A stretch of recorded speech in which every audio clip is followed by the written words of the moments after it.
राधे राधे गुरुजी। जी। सारे भगवान एक है, तो खाली नारायण जी के पास ही मतलब जन्म मृत्यु का अंत क्यों होता है? सारे एक ही तो हैं, तो पूरा पावर उन्हीं के पास है। तो जन्म मृत्यु का अंत तो खाली उनके पास ही मिलता है। जन्म मृत्यु का अंत खाली उनके पास ही मिलता है। तो आपको लेना है ये पावर। पावर तो लेंगे, हैं? लेंगे पावर। आप जन्म मृत्यु का पावर आप ले, भगवान बनना है आपको। भगवान नहीं बनना, मोक्ष प्राप्ति करनी है। मोक्ष प्राप्ति करो, खूब भक्ति करो, अच्छे कार्य करो, हो जाएगा मोक्ष। अच्छे कार्य कर रहे। मेरा सवाल ये है कि खाली उनके पास ही जन्म मृत्यु का अंत क्यों है, बाकी भगवान के पास क्यों नहीं है? बाकी भगवान कौन? ब्रह्मा जी, भाई ब्रह्मा जी तो भगवान के शिव जी। सुनो, भगवान नारायण की नाभि से कमल हुआ, कमल में ब्रह्मा जी हुए, तो भगवान के पुत्र है ना, पोता कह सकते हैं आप। पुत्र तो कमल है, कमल के पुत्र हैं, तो पोता या पुत्र कुछ भी कह दो ब्रह्मा जी को। ब्रह्मा जी की भ्रकुटी से शिव जी का प्राकट्य हुआ, तो ये तो पुत्र पौत्र आदि है ना भगवान के। तो आपके पिताजी हैं घर में? हाँ। तो घर का पूरा काम धाम पिताजी ने सौंप दिया आपको कि अभी पिताजी संभाल रहे हैं घर गृहस्थी? अभी पिताजी संभाल रहे हैं। ऐसे ही भगवान सबके बाप हैं, वही संभाल रहे हैं सब चीजें। अभी सौंपा नहीं है, जब चाहे तो सौंप दें। तो भगवान अभी सब संभाल रहे हैं। गुरुजी, वाणी पर संयम कैसे पाए? चुप रहा करो, चुप रहा करो, ज्यादा बोला मत करो। क्या बोल देते हो आप? गलत सलत बोलते हो क्या? अरे कोई कुछ बोल देता है तो मतलब अंदर सहन नहीं होता है। अच्छा, फिर क्या करते हो? अब चार जवाब और दे देते हैं। तो जवाब देने के बाद क्या होता है? बात बिगड़ती है और क्या। इसलिए चुप रहो, मौन रहो तो ही अच्छा है। कम से कम विष मत घोलो, बोलो यदि पहले तुम तौलो, फिर मुख को खोला करना। पुष्प नहीं बन सकते हो तो कांटे बनकर मत रहना। गुरुजी, आखिरी सवाल। आओ। माता जी को सिलिकॉन वाले लड्डू गोपाल चाहिए, तो वो बोल रहे लेने चाहिए कि नहीं? कौन से वाले लड्डू गोपाल? सिलिकॉन के, सिलिकॉन के। सिलिकॉन? प्लास्टिक के? प्लास्टिक नहीं, सिलिकॉन। सुनो, लड्डू हाँ। भगवान जी धातु के ही होने चाहिए। आजकल महिलाएं ना प्लास्टिक के गोपाल जी ले लेती हैं, और सिलिकॉन वगैरह जो आप कहते हैं ना मुलायम होता है ना, एडजस्टेबल जो होता है। हाँ। अरे सब काहे पढ़ रही हो मेरी माँ? भगवान को भगवान की तरह रखो, तुम मजाक बना रही हो। गुरुजी, बच्चा समझ के मतलब ले ले। भगवान तो लड्डू गोपाल जी को भी गोपाल धातु के होंगे, उनको स्नान करा के और चरणामृत पिया जा सकता है। अरे जैसे छोटे बच्चे हैं ना, वैसे उसे झुला सकते हैं। तो वही भाव गोपाल जी में रखो ना बेटा। रखते हैं। बस, तो फिर काहे अलग से जरूरत है? आप जब तुम हो तो तुम्हारी माँ से कह रहे हैं हम कि जब तुम बेटा हो तो क्या बाजार से कोई तुम्हारा फोटो खरीद के उसे प्यार करे बेटे की तरह? कर सकती है। जब ओरिजिनल बेटा है तो फिर बेटे की फोटो कॉपी की क्या जरूरत है? गोपाल जी ही साक्षात भगवान हैं, उनको फिर सिलिकॉन की जरूरत नहीं है। राधे राधे जी। राधे राधे गुरुजी। जी जी। गुरुजी, मेरा कोई क्वेश्चन तो नहीं है। थोड़ा तेज बोलो, माइक पास में लो। गुरुजी, मेरा कोई क्वेश्चन तो नहीं है, पर मुझे ना आपसे एक भजन सुनना है, प्लीज सुना देंगे? सुना। ऐसा साथी मिलना तो है किस्मत की बात। प्लीज 2 लाइन सुना दीजिए। ऐसा साथी मिलना तो है किस्मत की बात, अब काहे का डरना कान्हा जब तू मेरे साथ। जब तक मेरे तन में ये सांस रहे, मुझे बस तेरा विश्वास रहे, विश्वास रहे। मेरा हर मुश्किल का हल बन जाता तू ही है, उलझन भी मेरी हर पल सुलझाता तू ही है। मेरा तो बस श्याम सहारा तू ही है। थैंक यू गुरुजी। गुरुजी, मेरा एक छोटा सा क्वेश्चन है, एक मिनट। गुरु माँ का नाम क्या है? गुरु माँ का नाम? जी। आरती। थैंक यू गुरुजी। राधे राधे। गुरुजी राधे राधे। जी आपके चरणों में मेरा कोटि कोटि प्रणाम। खुश रहिए। गुरुजी मेरा पहला प्रश्न ये है कि जैसे राम जी तो हमारे भगवान हैं, तो उन्होंने रामायण की एक चौपाई में जब लक्ष्मण जी को शक्ति लग गई थी मेघनाथ के द्वारा, तो उन्होंने ऐसा क्यों कहा था, निज जननी के एक कुमारा तासु तात तुम प्राण आधारा, क्योंकि लक्ष्मण जी तो दो भाई थे, लक्ष्मण जी और शत्रुघ्न जी, तो उन्होंने ऐसा क्यों कहा कि आप एक ही हैं? किसने बोला? लक्ष्मण राम जी ने एक चौपाई में कहा है, निज जननी के एक कुमारा तासु तात तुम प्राण आधारा। देखो वहाँ पे अभी केवल लक्ष्मण जी साथ है ना, राम जी के साथ कौन है? लक्ष्मण जी। सिर्फ लक्ष्मण जी। तो राम जी जानते तो हैं कि दो हैं, पर अभी तो एक की बात है ना, तो अभी एक की बात चल रही है, तो एक का उल्लेख हुआ है। इसलिए ये चौपाइयों का जो मर्म है ना, गीता प्रेस गोरखपुर की छपी पुस्तकों में राम जी रामायण की बहुत सारी पुस्तकें आती हैं उनमें एक चौपाई के बहुत बहुत अर्थ आते हैं। जी गुरुजी। तो उनको खरीद के सब पढ़ करके अर्थ जाना जा सकता है। जी गुरुजी। और मेरा दूसरा प्रश्न ये है, आज जैसे कल हम यमुना जी गए थे, तो हमने उसमें देखा कि बहुत सारे गंदे नालों का पानी उसमें जा रहा है, तो हमारी जो गॉड की बनाई ये प्राकृतिक चीज़ें हैं, नेचुरल चीज़ें हैं, हम इन्हें बिगाड़ते चले जा रहे हैं। क्योंकि और हम देखते हैं विदेशों में वो अपनी प्राकृतिक चीज़ों को इतना अच्छा बना रहे हैं कि हम वहाँ तक कभी पहुँच ही नहीं सकते हैं। और जैसे कि हम लोग अंधविश्वास में नदियों को माता मानते हुए इनको कचरा में परिवर्तित करते हैं, और वो नदियों को नदी मान रहे हैं, वो अपने प्राकृतिक चीज़ों को इतना सर्वोच्च बना रहे हैं कि हम सोच भी नहीं सकते। तो ऐसा हमें तो क्या करना नदी चाहिए? को माता कहना अंधविश्वास है? नहीं गुरुजी, अंधविश्वास तो नहीं है, मगर हमें इनमें कचरा नहीं फैलाना चाहिए, हमारा कहने का मतलब है। और वो नदी को नदी मान के उसे इतना प्योर कर रहे हैं, और हम नदी को माता मानते हुए हम इन्हें इतना गंदा करते जा रहे हैं। कौन? आप बताओ कि नदी पर गंदगी, नदी को गंदा किसने किया, ये बताओ। नदी को गंदी हम ही लोग कर रहे हैं ना, अपने नालों का पानी उसमें गिरा गिरा के। सुनो, नदी को गंदा किन लोगों ने किया?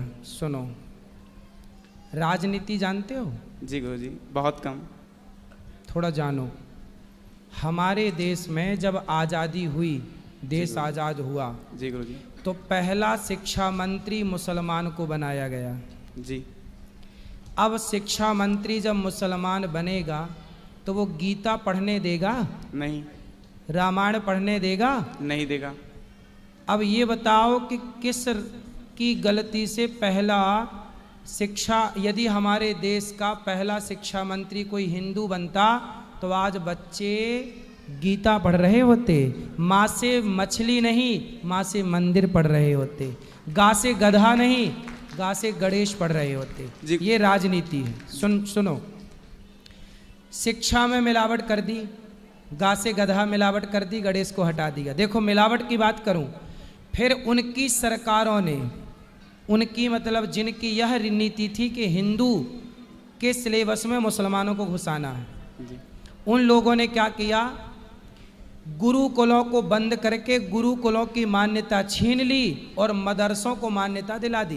पहले शिक्षा मंत्री जो मुसलमान थे उन्होंने सारे, आज भी गुरुकुलों को मान्यता नहीं है, ना के बराबर, और मदरसों को मान्यता है। जी गुरुजी। ये षड्यंत्र है या नहीं है? उसी षड्यंत्र के तहत उन्हीं सरकारों ने हमारी आस्था पर, गंगा पर, यमुना पर हमारी अधिक आस्था थी, तो उन्होंने बड़ी बड़ी फैक्ट्रियां बनवाई। जैसे आप कानपुर पकड़ लो, कानपुर में बड़ी बड़ी फैक्ट्रियां हैं। जी हैं। और सारी फैक्ट्रियों का गंदा पानी गंगा जी में डाला जाता है। डाला जाता है। अभी वर्तमान सरकार ने उसे रोका, तब गंगा जाके थोड़ी साफ हुई। जी। अभी दिल्ली कि पूरा कचरा, गंदा नाला और गंदगी फैक्ट्रियों की, हम कहते हैं कि जब सरकारें पहली बार नदियां गंदी हुई तब इनकी आंखें फूटी थी, तब क्यों नहीं एक्शन लिया कि भाई ये फैक्ट्री को पहले फिल्टर करो, पानी साफ करके डालो, एसटीपी लगाओ। सबको एसटीपी लगाने का निर्णय क्यों नहीं दिया? जी। फिर सोचो, हमने ये गौरी गोपाल जो आप खड़े हो ना, यहाँ पर इतनी सारी वृद्ध माएँ रहती हैं, तो माताओं का जो भी यहाँ पर लोग रहते हैं हजारों, उन सभी का जो वेस्ट निकलता है जैसे मलमूत्र कहते हैं, हमने इस गौरी गोपाल में एसटीपी लगा रखी है। हमने सरकार की गाइडलाइन के अनुसार 50 लाख रुपए खर्च एसटीपी में किया, ताकि जो मलमूत्र है वो डायरेक्ट नालों में ना जाए, यमुना जी में ना जाए। पहले यहाँ पर सेटअप लगा हुआ है कि गौरी गोपाल, पहले उसे हम लोग फिल्टर करते हैं पानी को साफ करके नाले पे छोड़ते हैं और गंदगी निकाल के खेतों में डलवाते हैं। जी गुरुजी। ये हम कर रहे हैं, जो काम सरकार का है। हम जागरूक हैं तो हम सब कर रहे हैं, लाखों नहीं 50 लाख खर्च होता है हमारा इस काम के लिए, पर क्या करें, ईमानदारी से करना है तो करो, बेईमानी से तो फिर देखो ये सब सरकारों का षड्यंत्र था, जो भारत की संस्कृति पर इन्होंने आघात किया, श्रद्धा पर हमला किया कि गंगा को तुम माता कहते हो, हम उस गंगा को गंदी करेंगे, तुम यमुना को माता कहते हो, हम उस यमुना को गंदा करेंगे, और वह राजनेता सफल भी हुए। जी गुरुजी। अब बताओ कि शिक्षा पर मिलावट कर दी, गंगा यमुना पर मिलावट कर दी, कौन जिम्मेदार है? आम पब्लिक थोड़ी जिम्मेदार है भाई। जिसके हाथ में लाठी, जिसकी लाठी उसकी भैंस, तुम्हारी सत्ता थी, तुम चाहते तो गंगा यमुना को साफ रखते। कोई एक लंबा काम नहीं है, मुझे सौंपे सरकार काम, मैं 1 साल के अंदर भारत की सारी नदियों को साफ करके दिखा दूंगा, 1 साल के अंदर। पर गुरुजी अब तो हम जागरूक हो सकते हैं, अब तो हमें मैच्योरिटी है, तो अभी हम इसके खिलाफ एक्शन या फिर कुछ ऐसा क्यों नहीं बोलते ऐसा है ना बेटा। जी गुरुजी। एक शेर को, जी गुरुजी।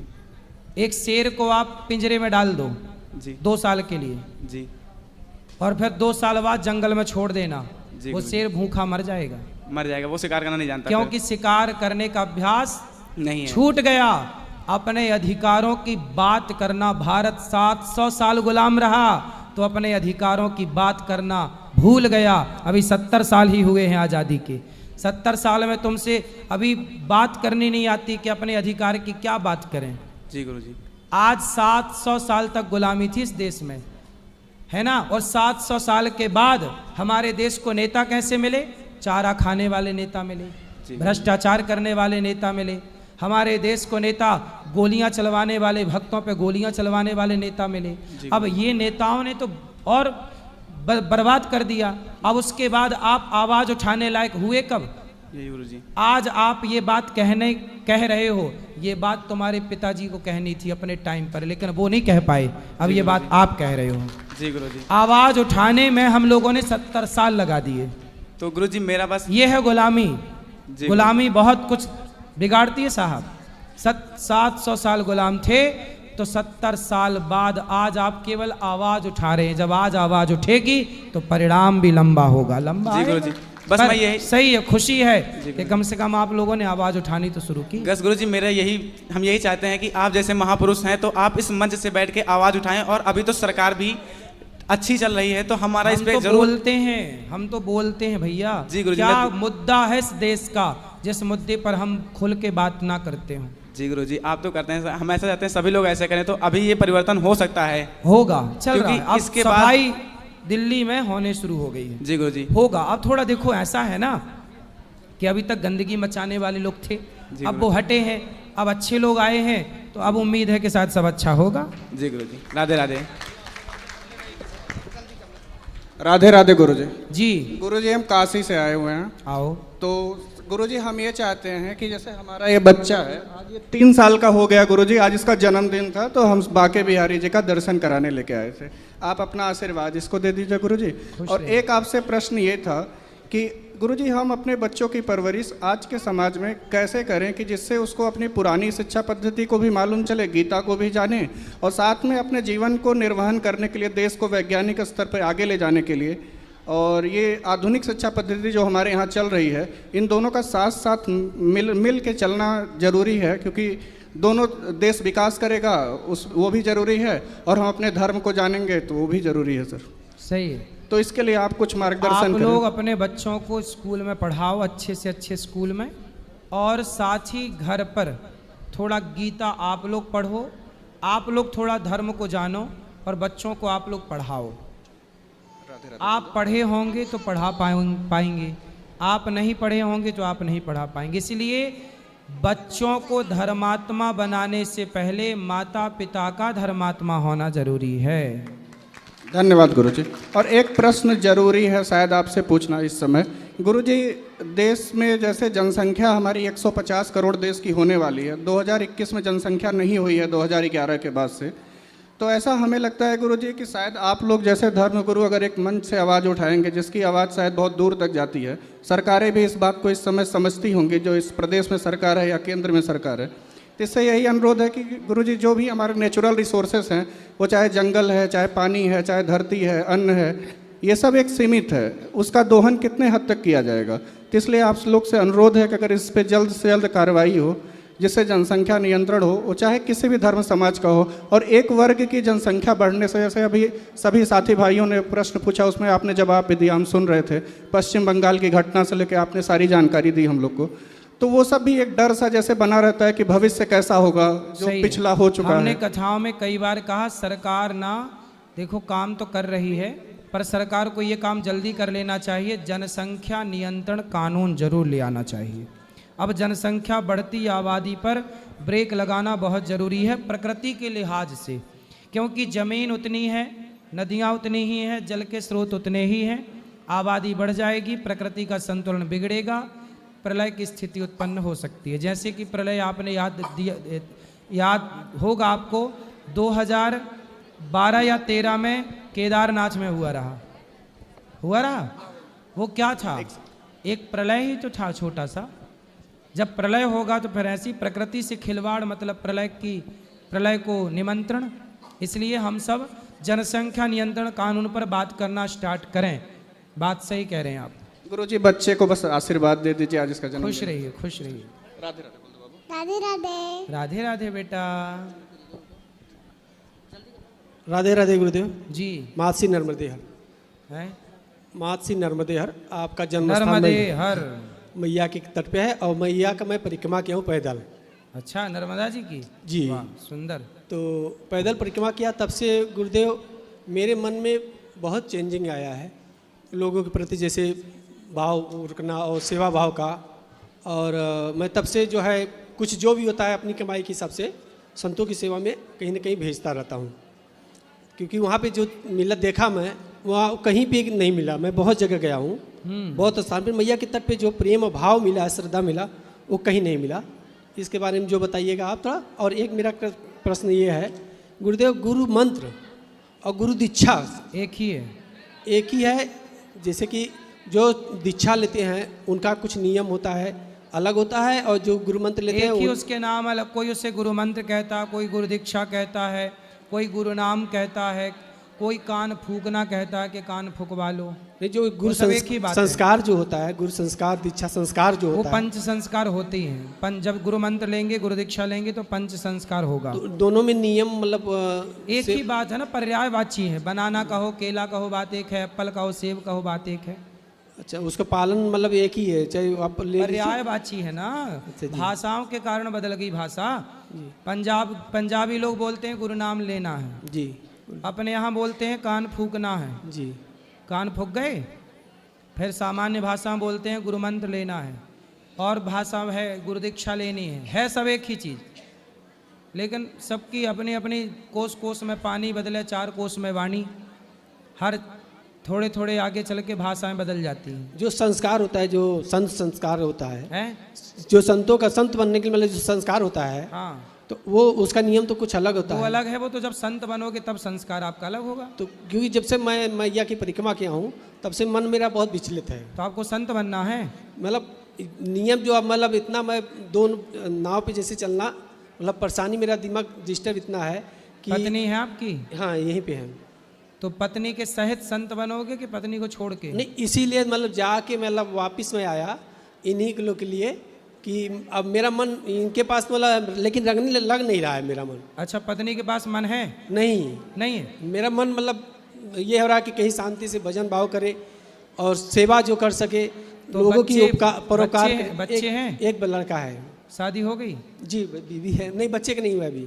अच्छा, बच्चा कितना बड़ा है? अभी 18 साल का, 17 साल का। बेटे का ब्याह कर दो जी, उसको पढ़ा लिखा के योग्य बनाओ, ब्याह कर दो, अच्छी लड़की ले आओ, बहू, उसको सेटल कर दो, और दोनों पति पत्नी बढ़िया भजन करो। मैं इनको बोलता हूँ, पत्नी को ना छोड़ के ना जाना। नहीं, मैं गुरुदेव इनको बोलता हूँ कि बच्चे का मतलब शादी करके हम चलेंगे, लेकिन ये नहीं मान रही है। तो का मैया लाते खाओगी बहू के? गुरुजी, खड़े हो के बात करो। राधे राधे गुरुजी। जी।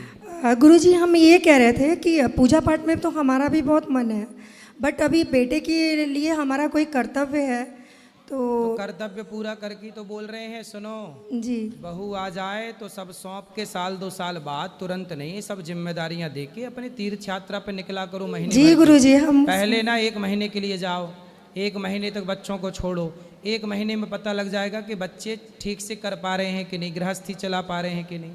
कमज़ोर लगे तो आप लोग सपोर्ट कर देना, यदि ठीक चल रही है तो आप लोग तीर्थ यात्रा करके, और ये नहीं सदा के लिए नहीं, आते जाते रहो। जी जी तीर्थों से प्यार करो भगवान से, क्योंकि बहू बेटा कल्याण ना करेंगे, जी गुरुजी भगवान ही अंत में सबको भगवान ही समझ में आते हैं। ये बात जो आपको आपके पति को जो समझ में आ गई ना, ये बात आपको समझ में आएगी, पर थोड़ा भी टाइम लगे। अभी आपकी उम्र क्या है?